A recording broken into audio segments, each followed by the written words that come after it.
రోజు ఇలానే అంటున్నావు కానీ మళ్ళీ మామూలే. ఏంటి మామయ్య నువ్వు ఇలా అయితే ఎలా? లేదు సందన, నీకంటే నాకు ఈ ప్రపంచంలో ఏది ఎక్కువ కాదు. నేను ఇన్నాళ్ళు అలానే అనుకున్నాను, కానీ నీలో రోజు రోజుకి చాలా మార్పు వస్తుంది. నా మీద ప్రేమ తగ్గిపోతుంది. ఎంత మాట అన్నావు సంజన.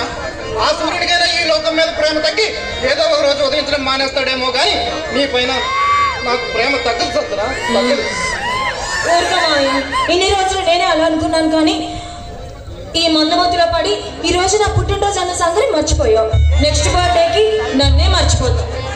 అలా మాట్లాడకు సంజన. ఊపిరి పీల్చడమైనా మర్చిపోతానేమో కానీ నిన్ను మర్చిపోను.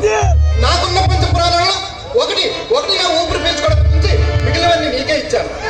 ఆ భగవంతుడు ప్రత్యక్షమై నీకు నీ ప్రాణం కావాలా లేదా సంజన కావాలంటే నా ప్రాణం కన్నా ఎక్కువైనా సంజన కావాలని కోరుకుంటాను సంజన. సారీ మావయ్య, నువ్వు ఇలా మందుమత్తులో పడి ఏమైపోతావని భయంతో అలా అన్నాను. నిజం చెప్పాలంటే అసలు రాత్రి నువ్వెంత టూ మచ్గా బిహేవ్ చేసావో తెలుసా. నేను అన్నం తినిపిస్తానంటే నువ్వు తిన్నాను. ఇలా తాగి ఏమైపోతావని నాకు భయంగా ఉంది, అందుకే అలా అన్నాను. అయినా ఆ దేవుడు ప్రత్యక్షమై నీకు మీ మామయ్య కావాలా నీ ప్రాణం కావాలని అడిగితే నేనేం చెప్తానో తెలుసా? మాటకి ఎన్ని జన్మలైనా నాకు నా మామయ్యే కావాలి అని కోరుకుంటాను.